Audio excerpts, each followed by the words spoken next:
Radio Kantipur radio राष्ट्रको corona महामारीका बीच विद्यालय सञ्चालन गर्ने नगर्ने विषयमा शिक्षा र स्वास्थ्य मन्त्रालय बीच समन्वय नहुँदा शिक्षक विद्यार्थी र अभिभावक अन्यलमा महामारीका बीच विद्यालय खोल्न नहुने विषयमा शिक्षा मन्त्रालय गैर जिम्मेवार बनेको स्वास्थ्य मन्त्रालयको आरोप। नेपाल प्रहरीको एआइजीमा विश्वराज पोखरेल बडुवा एआइजी हरिबहादुर पाललाई काठमाडौँ उपत्यकाको जिम्मेवारी। विद्रोही समूहको आक्रमणलाई ध्यानमा राख्दै फ्रान्स सरकारद्वारा कट्टरपन्थी इस्लाम लक्षित विधेयक अनुमोदन र फिफा वरियतामा नेपाल 171औं स्थानमा कायमै। बिग बास क्रिकेटमा होबर्ट हुरिकेन्सको विजयी सुरुवात। नमस्कार, कान्तिपुर डायरीका साथमा साथी इन्द्रलक्ष्मी र म पार्वता। समाचार अब विस्तारमा। कान्तिपुर डायरीको सुरुवातमा कान्तिपुर सविस्तार। कान्तिपुर सविस्तार। प्रतिबन्धित नेत्रविक्रम चन्द समूह निहत्था व्यक्तिको हत्यामा संलग्न हुन थालेपछि मुलुकमा फेरि एकपटक सुरक्षा चुनौतीका विषयमा बहस शुरू भएको छ। भूमिगत समूहले मोरङका शिक्षकको अपहरणपछि विभत्स हत्या गरेको घटना सार्वजनिक भएपछि अहिले सरकार र सुरक्षा संयन्त्रमाथि प्रश्न उठ्नु स्वाभाविक पनि हो। आपराधिक गतिविधिमा संलग्न रहेको भन्दै सरकारले 2075 फागुन 28 गते चन्द समूहलाई प्रतिबन्ध लगाएको थियो। त्यस यता सरकारले उसँग वार्ताको पहल पनि गर्यो, तर सफल भएन। आगजनी तथा बम विस्फोटका घटनामा संलग्न रहेको चन्द समूह अहिले व्यक्ति हत्यासम्म पुगेको हो।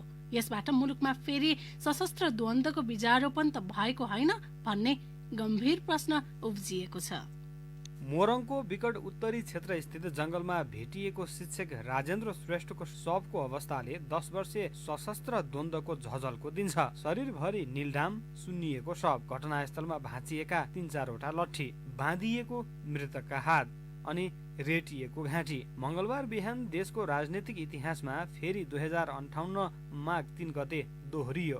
हत्याको शैली र उद्देश्य मात्र होइन, पीडितको पेशामा पनि समानता पाइन्छ। मात्र मारिने निहत्था नेपालीको परिचय मात्र फरक। करिब 20 वर्ष अघि पाणिनि संस्कृत माध्यमिक विद्यालयका प्राचार्य मुक्तिनाथ अधिकारीको पनि श्रेष्ठलाई झैं निर्मम हत्या गरिएको थियो। मंगलबार त्यही विद्रोही समूहबाट अलग भएको अर्को समूहले निर्ममताको हद पार गर्दै मोरङको मिक्लाजुङ गाउँपालिका 1 बर्खे स्थित सरस्वती आधारभूत विद्यालयका प्राचार्य राजेन्द्र श्रेष्ठको हत्या गरेको हो। दुवै घटनामा क्रूरता, आतंक र राज्यको कानूनको घोर उल्लङ्घन भएको पाइन्छ। मुलुकका 4वटै सुरक्षा निकायले चन्द समूहका गतिविधिमाथि सूक्ष्म निगरानी राख्दै हतियार सहितको गस्ती जारी राखेकै समयमा मिक्लाजुङ घटनाले नागरिक सुरक्षाको विषय फेरि उठान गरिदिएको छ। सुराकी गरेको आरोपमा श्रेष्ठको हत्या गरेको चन्द समूहले स्वीकारेको छ, तर आतंक फैलन सक्ने तर्फ सरकार संवेदनशील भएको पाइँदैन। केन्द्रीय प्रहरी प्रवक्ता एसएसबी बसन्त कुँवर मिक्लाजुङ घटनापछि सुरक्षाका सबै निकायलाई हाई अलर्टमा राखिएको दावी गर्छन्। स्वाभाविक रूपमा यस्ता किसिमको गतिविधि नघटुन्, नागरिक सुरक्षित हुन्, त्यो मौसुमी गराउने हकमा त्यस्ता ठाउँहरूको पहिचान गरेर त्यस्ता ठाउँहरूमा हतियार सहित क्लोज मोनिटरिङ गर्ने, सर्च अभियान सञ्चालन गर्ने र यिनीहरूको गतिविधि निश्चित गर्ने हकमा नेपाल प्रहरी अन्य सुरक्षा निकायसँग समन्वय गर्दै सघन रूपमा भिजिलन्स रूपमा गस्ती परिचालन गर्ने र त्यस्ता किसिमका सूचनाहरू प्राप्त भएको खण्डमा तत्काल त्यसलाई रेस्पोन्स गर्ने गरी एकदम सतर्क र सघन रूपमा सचेत भएर सुरक्षा परिचालन गरेको अवस्था छ। घटना लगत्तै नेपाल प्रहरी, सशस्त्र प्रहरी र राष्ट्रिय अनुसन्धानले आन्तरिक छलफल र तयारी तीव्र बनाएको छ भने गृहमन्त्री रामबहादुर थापाले मातहतका 3वटै सुरक्षा निकायसँग परामर्श गर्नु भएको छ। यो छलफलको एउटै निष्कर्ष छ, चन्द समूहका गतिविधि आतंककारी जस्तै देखिए। चन्द समूहका आतंककारी गतिविधिलाई संयम र सुझबुझपूर्ण रूपमा नियन्त्रण गर्नुपर्नेमा सरकारको ध्यान तत्काल जान आवश्यक रहेको बताउँछिन् सुरक्षाविद इन्द्र अधिकारी। वार्ताको लागि इनिसिएटिभ लिने प्रयास गर्ने र संक्रमणकालीन न्यायलाई जति सक्दो छिटो टुङ्गोमा पुर्याउने र हिजोका दोषीहरूलाई दण्डित गर्ने र सुरक्षा संयन्त्रलाई चनाखो र अलर्ट राख्ने। तराईमा हिजो नेपालबाटै छुटिएर जान्छु भन्नेहरू पनि त अहिले चुपचाप देखिन्छन्। सरकारले एक खालको सेटल गरेको स्थिति हो। त्यो स्थिति चाहिँ चन्दसँग हुँदैन भन्न चाहिँ लाग्दैन। राज्य नै जिम्मेवार हुनुपर्छ। अभिभावकको हैसियतले। केही समय अघि नेत्रविक्रम चन्दले आफू निकटका सञ्चार माध्यमलाई अन्तर्वार्ता दिँदै पार्टीका नेता कार्यकर्ताको सुराकी गर्ने, दुःख दिने र पार्टी गतिविधि नियन्त्रण गर्न परिचालित हुने विरुद्ध कारबाहीमा उत्रिन कार्यकर्तालाई निर्देशन दिएका थिए। पूर्व प्रहरी नायब महानिरीक्षक डीआईजी हेमन्त मल्ल चन्द समूहसँग वार्ताको विकल्प नभएको बताउँछन्। ठुलो आगो लाग्ने भनेको सानो झिल्को बाटै हो। त्यसले गर्दा समयमा निरूपण गर्दा बेटर हुन्छ कि सरकारले गर्ने आफ्नो काम कारवाही गर्दै गरोस्, जे गर्छ। तर जुन पोलिटिकल डायलगको कुरा हुन्छ त्यो डायलग चाहिँ कन्टिन्यू गर्नुपर्छ। त्यो बाहेक अरू कुनै पनि अप्सन किन देख्दैन भनेपछि जनता फेरि त्यो पुरानो 52 उसमा फर्केर जान खोजिरहेको छ। म त देख्दैन कतै पनि। भनिन्छ युद्ध र मायामा कुनै कुराको पनि सीमा हुँदैन। एउटै परिधिभित्र रहेका यी दुई शब्दमा मायाले जीवन दिन्छ अनि युद्धले मृत्यु। 17,000 बढीको ज्यान लिने गरी भएको सशस्त्र द्वन्द्वका अवशेषहरू बाँकी नै रहेका बेला सुरु चन्द समूहको आततायीपूर्ण क्रियाकलापले फेरि एकपटक नेपालीको मनमा चिसो पसेको छ। अहिले परालको आगोको अवस्थामा रहेको चन्द समूहको क्रियाकलापले डढेलोको रूप लिनु अघि नै निमिट्यान्न पार्न जरुरी छ, किनकि जनता फेरि युद्धमा होमिन चाहन्नन्। रेडियो कान्तिपुरका लागि प्रिन्स गौतम। कान्तिपुर सविस्तार।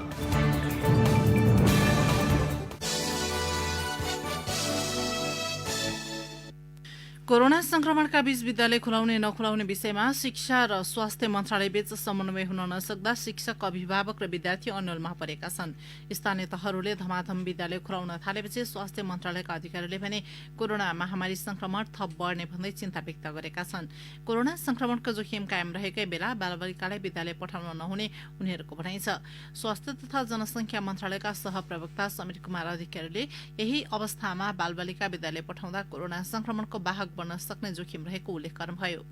बालबालिकाको माध्यमबाट कोरोना घरसम्म आइपुग्ने सम्भावना बढी हुने भएकाले अहिले विद्यालय खुलाइहाल्न नहुने तर्क गर्दै सहप्रवक्ता अधिकारीले जनस्वास्थ्यका दृष्टिकोणले जोखिम हुने भन्दै आए पनि शिक्षा मन्त्रालयले व्यवस्था गरेको आरोप लगाउनुभयो।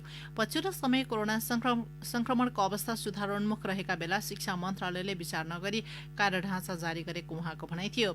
शिक्षा विज्ञान तथा प्रविधि मन्त्रालयका प्रवक्ता दीपक शर्माले संक्रमण कम भएका र नियन्त्रण उन्मुख रहेका स्थानीय तहलाई मात्र विद्यालय खुलाउन आग्रह गरेको बताउनुभयो। कोरोना संक्रमणको अवस्था हेरेर जनस्वास्थ्य सुरक्षाका मापदण्ड पालना गर्दै विद्यालय खुलाउने र संक्रमण देखिए बन्द गर्ने पनि स्थानीय तहको अधिकार रहेको उहाँको भनाइ छ। नेपाल अभिभावक महासंघले पनि यही अवस्थामा विद्यालय पुनः सञ्चालन गर्दा जोखिमयुक्त हुने भन्दै आपत्ति जनाएको छ। महासंघका अध्यक्ष सुप्रभात भण्डारीले सरोकारवाला निकाय नै विभाजन भएका बेला बालबालिकालाई विद्यालय पठाउन अभिभावक नै अन्यलमा परेको बताउनुभयो। नेपाल सरकारले नेपाल प्रहरीका नायब महानिरीक्षक डीआईजी विश्वराज पोखरेललाई एआईजीमा बढुवा गरेको छ। अघि साँझ बसेको मन्त्री परिषद बैठकले डीआईजी पोखरेललाई एआईजीमा बढुवा गर्ने निर्णय गरेको हो।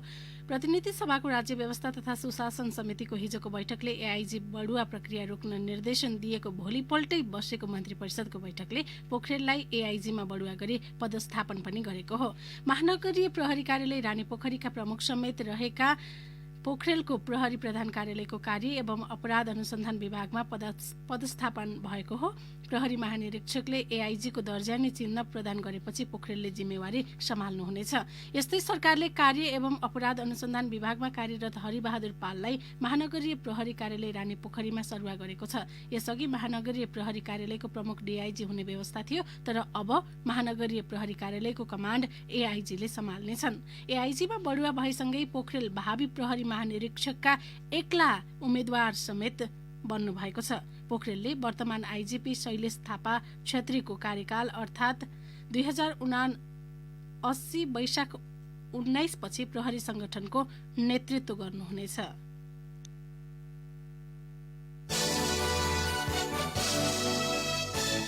दुवै फोक्सोमा गम्भीर निमोनिया देखिएपछि राप्रपा महामन्त्री एवं सांसद राजेन्द्र लिङदेनलाई थप उपचारका लागि काठमाडौँ ल्याइएको छ। पार्टीको कामको सिलसिलामा झापामा रहेका लिङदेनको स्वास्थ्य अवस्था गम्भीर बनेपछि साँझ सेनाको नाइट भिजन हेलिकप्टरबाट काठमाडौँ ल्याइएको हो।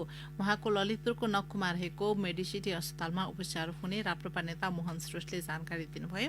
राज संस्था र हिन्दू राज्यको माग गर्दै गत 20 गते बिर्तामुडमा भएको कार्यक्रमपछि सांसद लिङदेनमा स्वास्थ्य समस्या देखिएको थियो। स्थानीय अस्पतालमा उपचारपछि घरमै आराम गरिरहेका लिङदेनलाई थप स्वास्थ्य समस्या देखेपछि हिजो बिर्तामोड स्थित बीएनसी अस्पताल भर्ना गरिएको थियो। सो अस्पतालका अनुसार उहाँको दुवै फोक्सोमा निमोनिया देखिएको र अक्सिजनको मात्रा समेत निरन्तर कम हुँदै गएको छ। अस्पतालले कोरोना संक्रमणको आशंका गरे पनि पीसीआर रिपोर्ट आउन बाँकी छ। कान्तिपुर डायरीमा अब ब्रेकको पालो। ब्रेकपछि अब बाँकी प्रसंग। भूमि सम्बन्धी समस्या समाधान आयोग काठमाडौँले बागमती प्रदेशका 28 वटा स्थानीय तहसँग लालपूर्जा वितरणका लागि सम्झौता गरेको छ। लालपूर्जा वितरण प्रक्रिया शुरू गर्न आयोगले पहिलो चरणमा 28 वटा स्थानीय तहसँग हेटौडामा आज सम्झौता गरेको हो। भूमिहीन, दलित, सुकुम्बासी र अव्यवस्थित रूपमा बसोबास गरिरहेकाहरूको पहिलो तथ्याङ्क पठाएको आधारमा स्थानीय तहसँग सम्झौता गरिएको भूमि सम्बन्धी समस्या समाधान आयोगका अध्यक्ष देवी प्रसाद गेवालीले जानकारी दिनुभयो।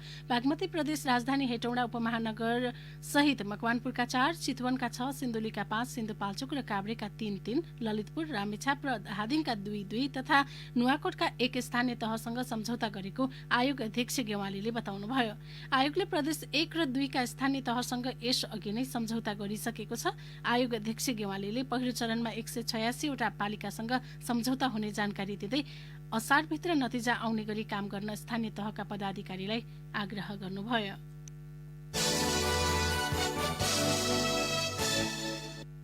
पछिल्लो 24 घण्टामा नेपालमा थप 1217 जनामा कोरोना संक्रमण पुष्टि भएको छ। सोही अवधिमा कोरोना मुक्त भएर 1064 जना डिस्चार्ज भएका छन्। स्वास्थ्य तथा जनसंख्या मन्त्रालयको अनुसार आज थपिएका कोरोनाका संक्रमितसँगै नेपालमा कोरोना संक्रमितको संख्या 2,45,650 पुगेको छ। हालसम्म कोरोना मुक्त हुनेको संख्या 2,31,601 जना पुगेको छ। मन्त्रालयका अनुसार 24 घण्टामा काठमाडौँ उपत्यकामा थप 404 जनामा कोरोना संक्रमण पुष्टि भएको छ, जसमध्ये काठमाडौँमा 328, भक्तपुरमा 25 र ललितपुरमा 51 जना नयाँ संक्रमित थपिएका हुन्। पछिल्लो 24 घण्टामा 7,232 पीसीआर परीक्षण भएका छन्। मन्त्रालयका अनुसार नेपालमा सक्रिय संक्रमितको संख्या 12,386 छ। त्यस्तै पछिल्लो 24 घण्टामा नेपालमा थप 12 जनाको कोरोना संक्रमणबाट मृत्यु भएको मन्त्रालयले जनाएको छ। यो सँगै नेपालमा कोरोना संक्रमणबाट मृत्यु हुनेको संख्या 1,663 पुगेको छ। राष्ट्रिय सूचना आयोगले त्रिभुवन विश्वविद्यालयका शिक्षाध्यक्ष प्राध्यापक डाक्टर शिवलाल भुसाललाई कारबाहीका लागि आदेश दिएको छ। विवादित परीक्षाको उत्तर पुस्तिका लगायत परीक्षा सम्बन्धी कागजातहरू नष्ट नगर्नु भनी आयोगसहित राष्ट्रिय सतर्कता केन्द्रले यसअघि दिएको आदेश विपरीत उत्तर पुस्तिकाहरू नष्ट गरिएको भन्दै कारबाहीका लागि आदेश दिएको आयोगका सूचना आयुक्त रत्न प्रसाद मैनालीले जानकारी दिनुभयो। आयोगको आदेशमा सूचनाको हक सम्बन्धी ऐन 2064 को दफा 32 बमोजिम कारबाहीका लागि आदेश दिएको मैनालीले बताउनुभयो। 2075 पौष 29 गते भएको भौतिक शास्त्र प्रथम सेमेस्टर अन्तर्गत क्वान्टम मेकानिक्स विषयको परीक्षाको प्रश्नपत्र पुरानो पाठ्यक्रम अनुसार हुनुपर्नेमा नयाँ पाठ्यक्रमबाट सोधिएको भन्दै पुनः परीक्षाको माग राख्दै विद्यार्थीहरूले आन्दोलन गरेका थिए। सोही क्रममा परीक्षार्थी आशिष पौड्यालले अख्तियार दुरुपयोग अनुसन्धान आयोग, राष्ट्रिय सतर्कता केन्द्र र राष्ट्रिय सूचना आयोगमा समेत मुद्दा हालेका थिए। सतर्कता केन्द्र र सूचना आयोगले मुद्दा टुङ्गो नलागेसम्म विवादित परीक्षाका उत्तर पुस्तिकाहरू सुरक्षित राख्नु भनेको थियो। पछिल्लो पटक सर्वोच्च अदालतमा समेत पौडेलले दायर गरेको रिटमाथि सुनवाई गर्दै न्यायाधीश डाक्टर मनोज शर्माको एकल इजलासले मुद्दाको अन्तिम किनारा नलागेसम्म उत्तर पुस्तिका लगायत परीक्षासँग सम्बन्धित कागजात नधुल्याउन आदेश जारी गरेको थियो। यद्यपि डिनको कार्यालयले भने त्रिवी नियम अनुसार परीक्षाफल प्रकाशन भएको मितिले 4 महिनापछि उत्तर पुस्तिका लगायत परीक्षासँग सम्बन्धित कागजातहरू धुल्याउन सकिने व्यवस्था भएकाले सोही नियम अनुसार नष्ट गरेको बताउँदै आएको छ।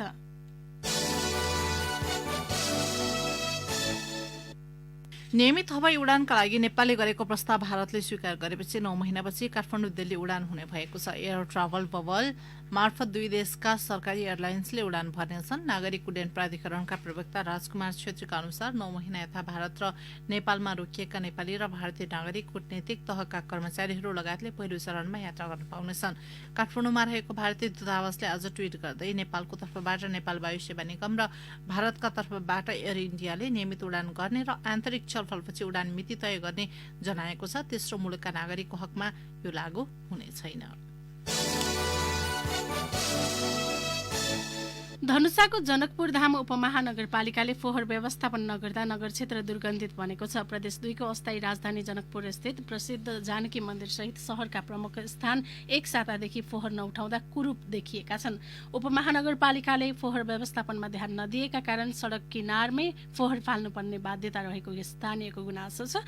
स्मार्ट सिटीको परिकल्पना गरेको जनकपुर बजारमा दुर्गन्ध बढ्दै गएको भए पनि उपमहानगरपालिकाको ध्यान पुग्न सकेको छैन। फोहोर व्यवस्थापनका लागि ल्यान्डफिल साइटको अभावका कारण समस्या भएको उपमहानगरपालिकाका सरसफाई प्रमुख उपेन्द्र शाहले बताउनुभयो। उपमहानगरले सरसफाईका लागि स्विपर 1 जना, ड्राइभर 8 जना, 6 वटा ट्र्याक्टर, 4 वटा टिपर र कन्टेनर तथा 2 लोडर राखेको छ। काठमाडौँ महानगरपालिका क्षेत्रभित्रका मुख्य सड़कमा आधुनिक सड़क बत्ती जडान गरिने भएको छ। काठमाडौँ महानगरपालिका, नेपाल विद्युत प्राधिकरण र सड़क विभाग बीच भएको सहमति अनुसार पहिलो चरणमा त्रिभुवन अन्तर्राष्ट्रिय विमानस्थलदेखि नयाँ बानेश्वर, त्रिपुरेश्वर, कालीमाटी, कलङ्की लगायत क्षेत्रमा करिब 17 करोड़ रुपियाँको लगानीमा 2000 आधुनिक बत्ती जडानको कार्य अघि बढ्ने भएको हो। बत्ती जडानका लागि काठमाडौँ महानगरपालिकाको 60% र प्राधिकरणको 40% लगानी रहने सहमति पत्रमा उल्लेख छ। खोटाङको धार्मिक तथा पर्यटकीय स्थल बराहा पोखरीको जग्गा अतिक्रमण गरी निर्माण गरिएका घर हटाउन बराहा पोखरी गाउँपालिकाले सूचना जारी गरेको छ। बराहा पोखरी गाउँपालिका 1 बराहा पोखरी स्थित शंखेश्वर गुठीको नाममा रहेको जग्गा अतिक्रमण गरी बनाइएका घर टहरा 10 दिनभित्र हटाउन सूचना जारी गरिएको गाउँपालिकाकी उपाध्यक्ष गोमा मगरले बताउनुभयो। सरकारको 100 गन्तव्यको सूचीमा रहेको बराहा पोखरीको जग्गा अतिक्रमण गरेर घर बनाउने 27 जनालाई आगामी 10 दिनभित्र ती संरचना हटाउन गाउँपालिकाले सूचना जारी गरेको हो। सार्वजनिक जग्गा मिचेर बनाइएका घर तथा टहरा समय सीमा भित्र नहटाए बल प्रयोग गरेर हटाइने गाउँपालिकाले चेतावनी दिएको छ। अब केही समाचार संक्षेपमा। प्रधानमन्त्री केपी शर्मा ओलीले संवैधानिक परिषदको बैठक मंसिर 28 गते 9 बजेका लागि बोलाउनु भएको छ। दलीय भागबण्डा नमिल्दा विभिन्न संवैधानिक निकायमा 45 पद रिक्त छन्। पुनः प्राप्ति गरेर मानवाधिकारका लागि खडा हौ भन्ने नाराका साथ 72औं अन्तर्राष्ट्रिय मानवाधिकार दिवस आज मनाइएको छ। सभापति शेरबहादुर देउवा 14औं महाधिवेशन गराउन गम्भीर नभएको भन्दै नेपाली कांग्रेसका नेता कृष्ण सिटौडा पक्षले असन्तुष्टि जनाएको छ। नेकपा नेता एवं पूर्व राजदूत कमान सिंह लामाको 69 वर्षको उमेरमा निधन भएको छ। कोरोना भाइरस संक्रमण भएपछि 16 दिनदेखि उपचाररत लामाको आज बिहान निधन भएको हो। हेटौडामा आयोजित कार्यक्रममा बागमती प्रदेशका मुख्यमन्त्री डोरमणि पौडेलले संघीय र प्रदेश सरकार कमजोर अवस्थामा नरहेको बताउनु भएको छ। ललितपुरको जाउलाखेल स्थित चिडियाखाना आजबाट खुलेको छ। देउडा संस्कृतिको संरक्षण तथा प्रवर्धनमा योगदान पुर्याए बापत यो वर्षको लोक साहित्य पुरस्कार वरिष्ठ लोकगायक नन्दकृष्ण जोशीलाई प्रदान गरिएको छ। गोर्खाका प्राध्यापक स्वर्गीय तुलसीमान श्रेष्ठको नाममा स्थापित सो पुरस्कारको राशि 25,005 रुपियाँको छ। कान्तिपुर कर्मी आनन्द गौतम 7औं मानवाधिकार पत्रकारिता वर्ष पुरस्कार 2077 बाट पुरस्कृत भएका छन्। मानवाधिकार मञ्च नेपाल इलामले विश्व मानव अधिकार दिवसको अवसरमा कान्तिपुरका ताप्लेजुङ संवाददाता गौतमलाई पुरस्कृत गरेको हो। र एक साताभित्र नेपाल भारत सीमा खुला नगरी वीरगञ्जका होटल तथा पर्यटन व्यवसायीले सीमामै अनसन बस्ने चेतावनी दिएका छन्। कान्तिपुर डायरीमा अब मकवानपुर डायरीको पालो। मकवानपुर डायरीबाट सुभाष बिडारीको नमस्कार। बागमती प्रदेश सरकारले सञ्चालन गर्न लागेको विद्युतीय गाडीका लागि चार्जिङ स्टेशन निर्माण गर्न प्रदेशका 8 स्थानीय तहले जग्गा उपलब्ध गराउन इच्छा देखाएका छन्। सरकारले स्टेशन निर्माणको लागि जग्गा उपलब्ध गराउने सम्बन्धी आशय पत्र प्रस्तुत गर्न प्रदेशका 119 वटा स्थानीय तहलाई आह्वान गरेको सूचना प्रकाशित गरेको थियो। सरकारको आह्वानपछि चितवनको भरतपुर महानगरपालिका, मकवानपुरको हेटौडा उपमहानगरपालिका, धादिङको गल्छी गाउँपालिका, काठमाडौँको कागेश्वरी मनोहरा नगरपालिका, शंकरापुर नगरपालिका लगायत 8 वटा स्थानीय तहले चार्जिङ स्टेशन निर्माणका लागि जग्गा उपलब्ध गराउने आशय पत्र मन्त्रालयमा प्रस्तुत गरेको प्रदेश यातायात सञ्चालन तथा व्यवस्थापन बोर्डका नवनियुक्त निमित्त कार्यकारी निर्देशक डाक्टर सहदेव भण्डारीले जानकारी दिनुभयो। शैक्षिक क्षेत्रको गुणस्तर उकास्न मकवानपुर गढी गाउँपालिकाले शिक्षण स्वर्णिम अवकाश कार्यक्रम कार्यान्वयनमा ल्याएको छ। गाउँपालिकाले विद्यालयहरूको गुणस्तर विकास र नयाँ जोश जाँगर भएका युवाहरूलाई शिक्षामा अवसर दिन स्वर्णिम अवकाश कार्यक्रम ल्याएको हो। गाउँपालिकाले यही मङ्सिर 14 मा सूचना जारी गर्दै गाउँपालिका अन्तर्गतका विद्यालयमा कार्यरत शिक्षकलाई शिक्षक स्वर्णिम अवकाश कार्यक्रमको लागि दरखास्त पेश गर्न भनेको छ। यसरी अवकाश लिन इच्छुक शिक्षकहरूलाई 5 प्रकारको सेवा सुविधा बाँडफाँड गरिएको छ। मकवानपुरको उत्तरी क्षेत्रमा पर्ने विकट कैलाश गाउँपालिकाले चालु आर्थिक वर्षमा एकीकृत बस्ती निर्माण गरिसक्ने भएको छ। कैलाश 10 मा यसै वर्ष एकीकृत बस्ती निर्माण सम्पन्न गर्ने गरी काम अगाडि बढाइएको हो। गाउँपालिकामा जोखिम अवस्थामा बसोबास गर्दै आएका 10 घरधुरीको लागि एकीकृत बस्ती निर्माण हुन लागेको वडा अध्यक्ष माणिक लाल मोक्तानले बताउनु भयो। बागमती प्रदेशको सामाजिक विकास मन्त्रालयले प्रदेशको 13 जिल्ला मध्ये 8 जिल्लाको अस्पताललाई स्तरोन्नति र उपचार सेवालाई थप प्रभावकारी तुल्याई सञ्चालनमा ल्याएको जनाएको छ। हेटौडा, भक्तपुर, सिन्धुली, नुवाकोट, धादिङ, चौतारा, रसुवा र धुलीखेल अस्पतालबाट कोभिड-19 को उपचारको साथै अन्य विभिन्न प्रकारको रोगबाट प्रभावित बिरामीलाई पनि प्रभावकारी उपचार सेवा दिन सकेको मन्त्रालयले जनाएको छ। हवस् त मकवानपुर डायरी आजलाई यति नै। सुभाष बिडारी बिदा हुन्छु। नमस्कार। मकवानपुर डायरी पछि कान्तिपुर डायरीमा पुनः ब्रेकको पालो। अब आर्थिक प्रसंग। कोभिड-19 को महामारीका कारण सुस्ताएको धनकुटा पर्यटन व्यवसाय क्रमशः तङ्ग्रिँदै गएको छ। पूर्वको प्रसिद्ध पर्यटकीय गन्तव्य भेडेटार, हिले लगायतका स्थान पछिल्लो समय गुल्जार बन्दैछ। महिनौसम्मको बन्दाबन्दीले आक्रान्त बनेको पर्यटन व्यवसायमा पर्यटकको आवागमन बढ्दै गएपछि आशाको किरण पलाउँदै गएको छ। थप विवरणसहित धनकुटा सहकर्मी रमेश चन्द्र अधिकारी। भेडेटार तथा आसपासका स्थानमा साना ठुला गरी 150 बढी होटल रहेका छन्। होटलमा लगानी बढाउनुको उद्देश्य सुन्दर प्राकृतिक वातावरणमा पर्यटकको आकर्षण मुख्य कारण मानिन्छ। स्वदेशका विभिन्न स्थान र छिमेकी मुलुक भारतबाट समेत पर्यटकको आकर्षक गन्तव्य भेडेटार साँगुरी गढी गाउँपालिकाको मुकाम समेत हो। तर भेडेटार, नाम्जे लगायत स्थानमा रहेका होटल बन्द हुँदा करोडौं मूल्य बराबरको नोक्सानी पुगेको छ। सरकारले सन् 2020 लाई भ्रमण वर्षको रूपमा मनाउने निर्णय गरेपछि व्यवसायीले बैंक तथा वित्तीय संस्था मार्फत ऋण लिएर लगानी बढाएका थिए।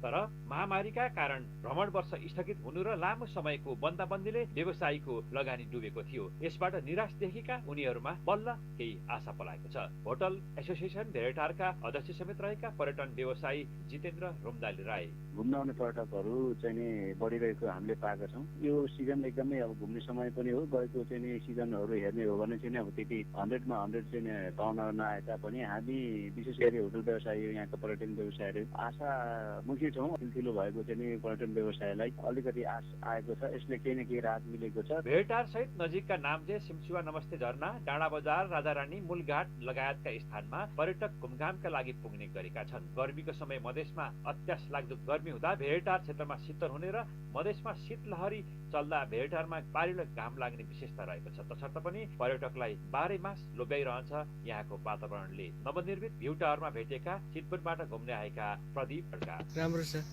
पर्यटकीय स्थल मध्ये मुख्य बिन्दु भेडेटारमा पर्यटन प्रवर्धनका लागि केही साहसिक खेल तथा अन्य पूर्वाधारमा लगानी बढाइएको छ। कोभिड-19 को असर परे पनि बन्दाबन्दी खुलेपछि पर्यटन व्यवसायमा 25 करोड लगानी भित्रिसकेको छ। प्रदेश लगानी प्राधिकरणको लगानीमा स्काई वाक परियोजना सुरु हुँदैछ। अन्य साहसिक खेल समेत सञ्चालनमा आउने तर्खरमा छ। साँगुरीगढी गाउँपालिकाका प्रमुख प्रशासकीय अधिकृत सूर्य भण्डारी। 20 देखि 25 करोडको लगानीमा भेडेटारको यो भ्यू टावरमा चाहिँ एउटा स्काई वाक परियोजना पनि सञ्चालन हुँदैछ। करिब यही आर्थिक वर्षभित्रमा सुरु भएर यो 2078 सालको चाहिँ विजया दशमीको उपलक्ष्यमै यो सञ्चालन गर्ने गरी चाहिँ प्रदेश लगानी प्राधिकरणले चाहिँ काम अगाडि बढाएको छ। कोरोना भाइरसको महामारीले हरेक क्षेत्र प्रभावित बनेको छ। तर प्राकृतिक सुन्दरतामा विश्वसम्म अब्बल कहलिएको पर्यटकीय स्थलमा सरकारको उचित चासो जान जरुरी छ। विश्वव्यापी महामारीमा स्वास्थ्य सुरक्षाका प्रमुख मापदण्ड ख्याल गर्दै व्यवसायीले आफ्नो व्यवसाय सञ्चालन गर्न पनि उत्तिकै आवश्यक देखिन्छ।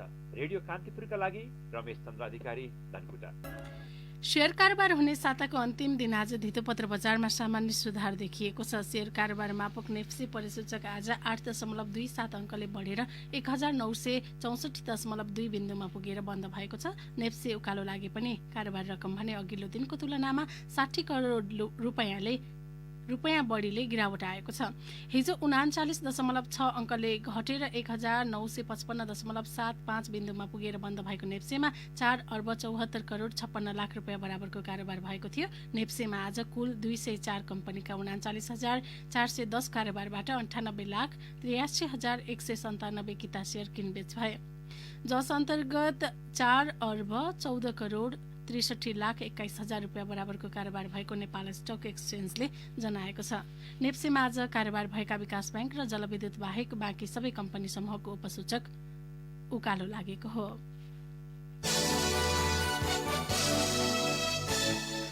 अब अन्तर्राष्ट्रिय प्रसंग फ्रान्सको मन्त्री परिषदले कट्टरपन्थी इस्लाम लक्षित विधेयक आज अनुमोदन गरेको छ। पछिल्ला समय इस्लाम चरमपन्थीले गरेका आक्रमणलाई ध्यानमा राख्दै यो कदम चालिएको फ्रान्स सरकारले जनाएको छ। विधेयकमा विशेष गरी मुसलमान समुदायले धर्मको आडमा घरभित्र सञ्चालन गर्ने शिक्षा तथा अभद्र भाषाको प्रयोगमा रोक लगाउने सम्मका विषय समेटिएका छन्। राष्ट्रपति इमानुएल म्याक्रोले फ्रान्समा धर्मनिरपेक्ष मूल्य मान्यता स्थापित गर्न विभिन्न कदम चाल्दै आएको बताउँदै आए पनि आलोचकहरूले भने राष्ट्रपतिले धर्मलक्षित निर्णय गरेको आरोप लगाएका छन्। आरोपको खण्डन गर्दै फ्रान्सेली प्रधानमन्त्री जिन कास्टेक्सले पछिल्लो विधेयकलाई सुरक्षा कानूनको संज्ञा दिनुभएको छ, जसले मुसलमानहरूलाई चरमपन्थीको चक्रबाट जोगाउने विश्वास उहाँले व्यक्त गर्नुभएको छ।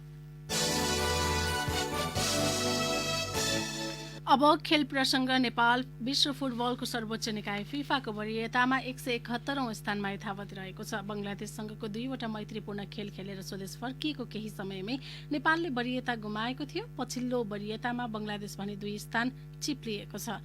विश्वकप छनौट अन्तर्गतको खेलमा कतारसँग फराकिलो हार भोगेको बंगलादेश 2 स्थान तल झरेको हो। दक्षिण एसियाली वरियतामा भारत शीर्ष स्थानमा छ। उसको वरियता 104औं मा रहँदा मालदिप्स 155औं स्थानमा छ। नेपालपछि बंगलादेश 186औं, भुटान 189औं, पाकिस्तान 200औं र श्रीलङ्का 206औं स्थानमा रहेको छ। विश्व वरियतामा बेल्जियम शीर्ष स्थानमा यथावत छ। वरियतामा फ्रान्स दोस्रो, ब्राजिल तेस्रो र इङ्ल्यान्ड चौथो स्थानमा छन्। कपिलवस्तुको जितपुरमा आयोजित 2 दिने खुला राष्ट्रिय डबल्स पुरुष ब्याडमिन्टन प्रतियोगिताको उपाधि कास्कीका विशाल खड्का र विधान अधिकारीको जोडीले जितेको छ। कपिलवस्तुको बाणगंगाका विनोद पौडेल र राजु थापाको जोडी दोस्रो भएको छ। बुटवलका विश्वास नेपाल र गणेश रायमाझी तथा मकवानपुरका अभिषेक बोस र विधान गुरुङको जोडी भने तेस्रो स्थानमा सीमित भएका छन्। पहिलो हुनेले 66,000, दोस्रो हुनेले 33,000 र तेस्रो हुनेले 16,000 रुपियाँ प्राप्त गरे। प्रतियोगितामा 36 जोडी सहभागी थिए। अन्त्यमा यस बुलेटिनका प्रमुख प्रसंग पुनः एकपटक। प्रतिबन्धित चन्द समूहले मोरङमा शिक्षकको विभत्स हत्यापछि मुलुकभर सुरक्षा चिन्ता। तत्काल वार्ता गरी शान्ति सुव्यवस्था कायम गर्न सरकारलाई सुरक्षा जानकारहरूको आग्रह। कोरोना महामारीका बीच विद्यालय सञ्चालन गर्ने नगर्ने विषयमा शिक्षा र स्वास्थ्य मन्त्रालय बीच समन्वय नहुँदा शिक्षक विद्यार्थी र अभिभावक अन्यलमा महामारीका बीच विद्यालय खोल्न नहुने विषयमा शिक्षा मन्त्रालय गैर जिम्मेवार बनेको स्वास्थ्य मन्त्रालयको आरोप। नेपाल प्रहरीको एआइजीमा विश्वराज पोखरेल बढुवा एआइजी हरिबहादुर पाललाई काठमाडौँ उपत्यकाको जिम्मेवारी। विद्रोही समूहको आक्रमणलाई ध्यानमा राख्दै फ्रान्स सरकारद्वारा कट्टरपन्थी इस्लाम लक्षित विधेयक अनुमोदन र फिफा वरियतामा नेपाल 171औं स्थानमा कायमै। बिग बास क्रिकेटमा होवर्ड हुरिकेन्सको विजयी सुरुवात। हवस् त यिनै प्रसङ्गसँगै कान्तिपुर डायरीका आजका सम्पूर्ण बुलेटिन यही सकिन्छन्। भोलि बिहान 6:30 बजे नियमित बुलेटिन हुने नै छ। अहिलेलाई सहकर्मी इन्द्रलक्ष्मी र म पार्वता आज्ञा माग्छौं। नमस्कार, शुभरात्रि।